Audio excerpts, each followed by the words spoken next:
ಮಾವ ಮಾವ ಬೇಲೂರು ಚೆನ್ನಕೇಶಿ ಮಾವ.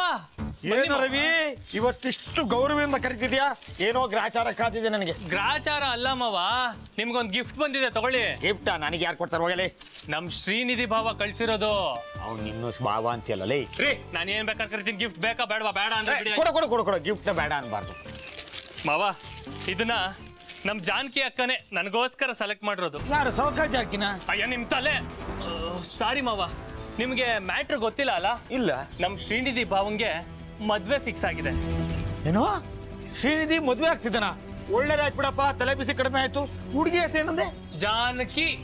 ರವಿ, ಶ್ರೀನಿಧಿ ಅವರು ನಿಜವಾಗ್ಲೂ ಇನ್ನೊಂದು ಮದುವೆ ಮಾಡ್ಕೊಳ್ತಾ ಇದ್ದಾರಾ? ಯಾಕಪ್ಪ ಮಾಡ್ಕೋಬಾರ್ದು?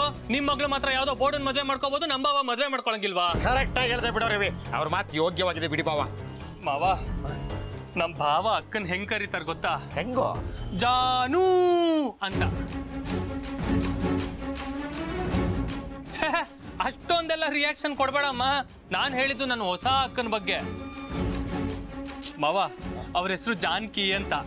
ಭಾವ ಅವ್ರನ್ನ ಪ್ರೀತಿಯಿಂದ ಜಾನೂ ಅಂತ ಕರೀತಾರೆ. ಹೆಂಗಾರ ಕರ್ಕೊಳ್ಳಿ ಬಿಡಪ್ಪ, ನಮ್ಗೇನು ಇವಳು ಸುದ್ದಿಗೆ ಬರ್ದ್ರೆ ಸಾಕು. ಅಷ್ಟು ಹೇಳ್ಬಿಡ ಅವನಿಗೆ. ಅವ್ರ ಮದ್ವೆ ಆಗ್ತಿಲ್ವಾ, ಇನ್ಯಾಕೆ ಇವಳು ತಂಟೆಗೆ ಬರ್ತಾರೆ? ಅಪ್ಪ, ನಿಮ್ಗೂ ರೇಷ್ಮೆ ಪಂಚೆ ಶರ್ಟು ತಂದಿದ್ದಾರೆ, ತಗೊಳ್ಳಿ.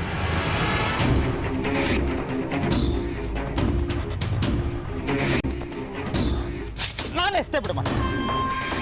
ನಾನ್ ನಿನ್ ಸ್ವಂತ ಅಕ್ಕ. ನನ್ ಮದ್ವೆ ಬಗ್ಗೆ ಒಂದ್ ಚೂರಾದ್ರೂ ಇಂಟ್ರೆಸ್ಟ್ ಇದೆಯಾ ನಿನಗೆ? ನನ್ ಮದ್ವೆಗೆ ಓಡಾಡ್ತಿದ್ಯಾ ನೀನು? ಹಾ, ಯಾರೋ ಗೊತ್ತೇ ಇಲ್ಲ ಅವರಿಗೆ ಭಾವ ಅಂತ ಕರಿತೀಯ, ಮುಖಾನು ನೋಡಿಲ್ಲ. ಅವಳಿಗೆ ಬಾಯಿ ತುಂಬಾ ಅಕ್ಕ ಅಂತ ಕರಿತಿದ್ಯಲ್ಲ, ಅವ್ರು ಕೊಟ್ಟಿರೋ ಬಟ್ಟೆ ಎಲ್ಲ ತಗೊಂಡ್ ಬಂದಿದ್ಯಲ್ಲ, ನಿನಗೆ ನಾಚಿಕೆ ಆಗಲ್ವಾ? ನಾಚಿಕೆ ಆಗ್ತಿದೆ ಕಣೆ. ಅಕ್ಕಂಗೊಬ್ಬ ಒಳ್ಳೆ ಗಂಡು ನೋಡಿ ಮದ್ವೆ ಮಾಡಕ್ ಆಗ್ತಿಲ್ವಲ್ಲ ಅಂತ ನಾಚಿಕೆ ಆಗ್ತಿದೆ.